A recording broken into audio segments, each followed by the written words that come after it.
It is another edition of Time About the Movies, and today we're taking a look at the two movies released on February 20th, 2009. Not a very good weekend for movies in general, but we do have at least one movie that was really kind of a surprise in general. But before we get to that one, let's talk about the biggest new release of the weekend, and that is the latest film starring Tyler Perry as the character Madea. Madea Goes to Jail.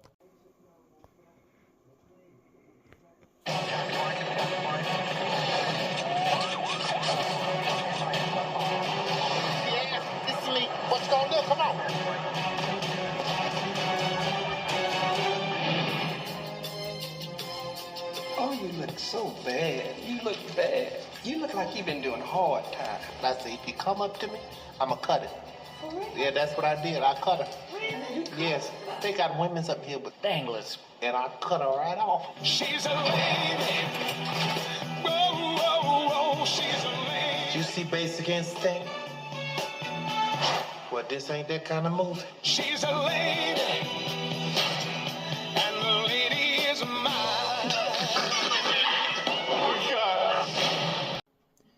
So this is kind of a continuation from Meet the Browns, where, Madea had a cameo in that movie. And in this film, it's her going to prison for her uncontrollable anger management problems as she befriends a young incarcerated prostitute played by Little Rudy, Keisha Napoleon from The Cosby Show, whom an assistant district attorney played by... I thought I saw the name before. Derek Luke, who plays him. The character, I was looking at the character name, but not the person playing it, but it's Derek Luke, who was just in Notorious not too long ago. The assistant district attorney, she's known since college. And, it's pretty much another one of those movies where even though Madea is in the title of the movie, she's more kind of relegated to a supporting role. Meanwhile, we're mainly focusing on, Keisha Napoleon, which... I mean, I gotta give her credit. I like the fact that she didn't just she actually did go on to become more than just the child actress from The Cosby Show. She has been starring in movies where she's been getting bigger roles, like this in Beauty Shop.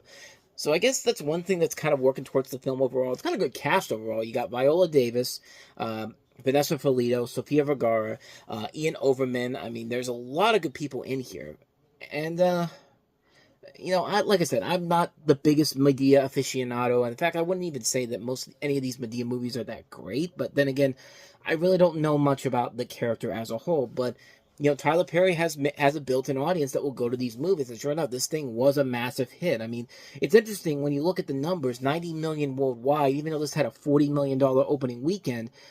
The fact that it only made $50 million between the time it was released and by the time it got out of theaters. And also keep in mind that this was a movie that did not get a worldwide release. Like, if you go on to Box Office Mojo, it's just the domestic numbers and not the fact that, this had like a worldwide, it says on Wikipedia's page it's 90 million worldwide, but if you look on Box Office Mojo, there's no international numbers there whatsoever. So all that money made for this movie is coming from here in the U.S. So, like I said, there is a built-in audience that will come to these movies no matter what, or at least back then they did, because Tyler Perry had such a name that people who knew him were very familiar with, so they kept coming to these movies.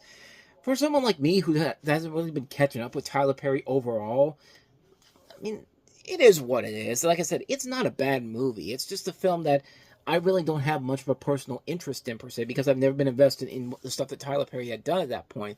So I don't really know much about Madea. All I know is that, she's on the same level as somebody like a Big Mama from Big Mama's House, or Tootsie from Tootsie, Mrs. Doubtfire, that type of thing. But, I mean... I don't know what else to really say about this movie, per se. Like I said, it isn't terrible by any means necessary. It's just kind of it's there. It's going to appease the audience that it's intended for.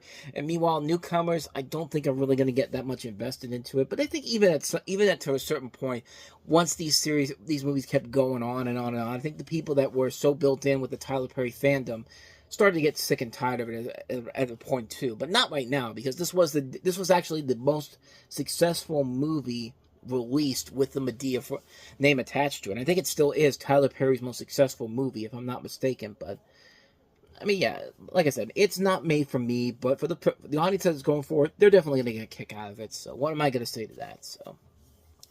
So let's go ahead and get to that big surprise, a movie that I did not think, and I don't think anybody really thought was going to be any good. And I think most people do think that, but I don't know, I kind of enjoyed Fired Up. Name?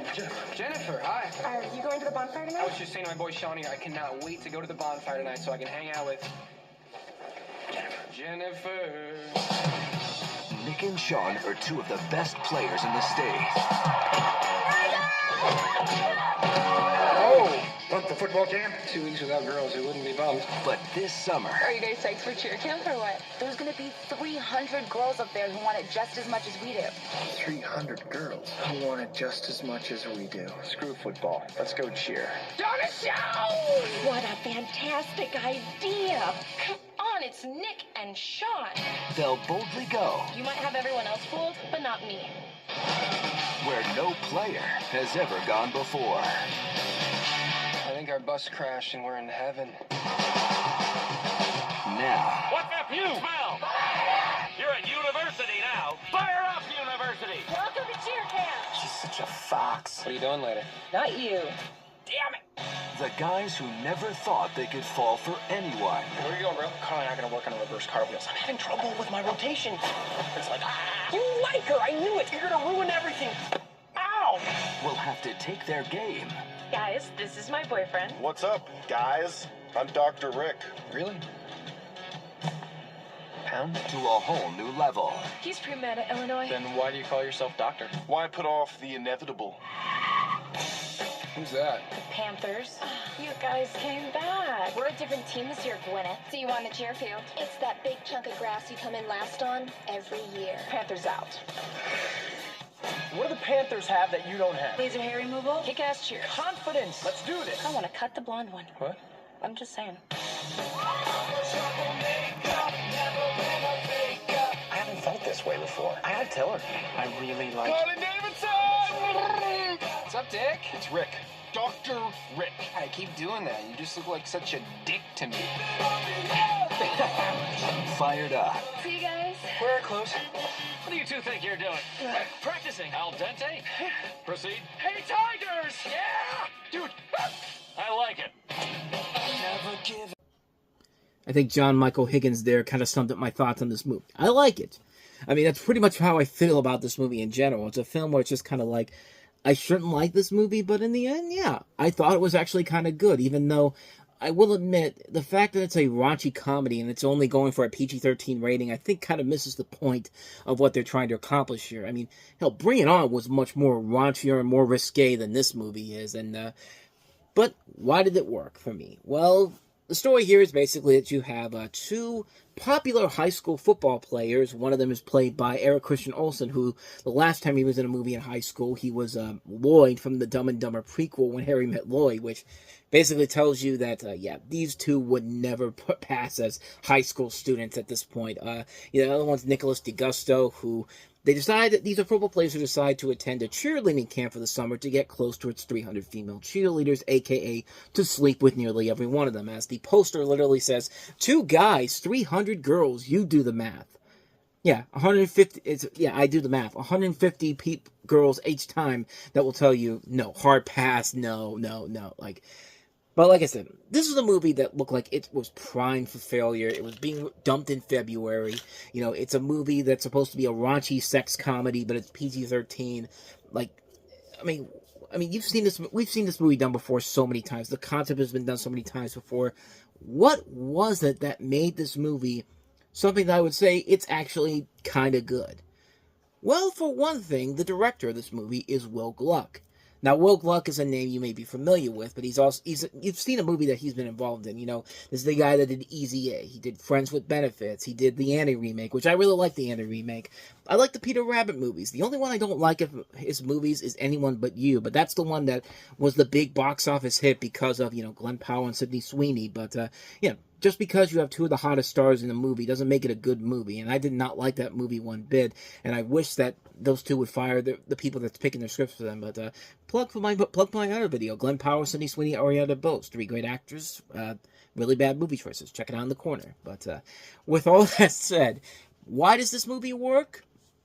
I mean, it works because everybody in here is kind of fun to watch. There's a really solid cast all across the board in this movie. Like, I mentioned D'Augusto and Olsen, but you also have Sarah Romer, Molly Sims, David Walton, who's a great character actor, Anna Lynn McCord from 90210, Adir Kalon from Rules of Engagement, Julia Golia, Haley Marie Norman from Deal or No Deal, Margot Harshman, Danielle Harris, John Michael Higgins, Philip Baker Hall, Edie McClure. I mean, just a ton of really, really good, funny people in this movie, and I think the film is fully aware of what it's trying to be. And I think if you know what you're doing, and you know what is being put up on screen, I think you can make a good movie out of it. And it's a good movie, but it definitely falters on a couple things. One, obviously the raunchy sex comedy aspect, because it's a PG-13 movie, and really a PG-13 raunchy sex comedy very rarely works. In fact, actually, I might have to do some research on that. I'm trying to think, what's the one PG-13 raunchy sex comedy that's actually worked? I'm sure there is one out there. I just can't think of it right now. But what is it? But on the other hand, the other thing is that the jokes are very predictable. I mean, you can pretty much tell what the end result is going to be. But like I said, sometimes the jokes can be really funny. I mean, the bit at the end there with him doing the naked cheerleading bit, that's kind of humorous. I mean, that is kind of funny how they're doing that. But yeah, and like I said, it's because they have a lot of good, talented people in front of the camera to make it work. The cast overall is very solid. And yeah, once in a while you do get a funny joke here and there. And I think the movie is fully aware of what kind of a film it is. And I think it is because of the power of the director, Will Gluck, who has made a lot of good movies rather than bad ones. I mean, of the movies I listed there, 6 of them are really good movies. And that's that one movie. 6 out of 1 ain't a bad thing whatsoever. This is a guy that has a lot of good talent as far as a filmmaker goes. But yeah, besides that though, it's nothing grand or amazing in general. But if you're just looking for a movie that's just a good fun time overall, and it's a film that actually you want to see because of the people involved in it, it's worth checking out. It's definitely a film that you have to go into it with the right mindset. You have to know what kind of a movie it is. Yeah, it's not a good concept of a raunchy sex comedy. I mean, like I said, Bring It On was a much better example of that. I mean, they took that level to the extreme, the PG-13 level to the extreme with that one. And that was a movie that worked because it had mass appeal. It wasn't just targeting the teenage girls. I mean, it's a movie you can watch no matter what sex you are, no matter if you're a guy or a girl, if you're gay or straight. Like, that's a movie that just works on so many levels. And just, this movie felt like they were trying to copy that, but they kind of failed at that because they were more restricted compared to what Bring It On was able to do 10 years prior. But it's a movie that works. It's a movie that I think works overall. I'm probably the only person that will probably agree with that, but I did kind of enjoy this movie. I think it is a very enjoyable film. It's definitely a lot better than I think a lot of people give it credit for. So, I recommend checking it out. Fired up. And so, with all that said, we wrap up another edition of Time About the Movies. Next time we meet, not another good weekend in general. We have the Jonas Brothers with the 3D concert experience from Disney because, hey, if Hannah Montana can make it work the year before, so could the Jonas Brothers, right?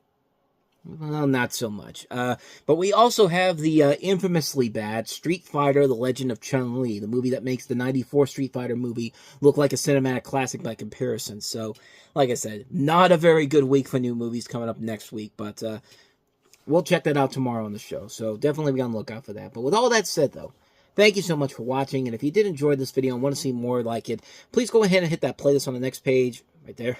Check out the previous episode. And then also don't forget to hit the like, subscribe, notification button, and the bell. That's where you get updates on when new videos come out. And we do post new videos here every day.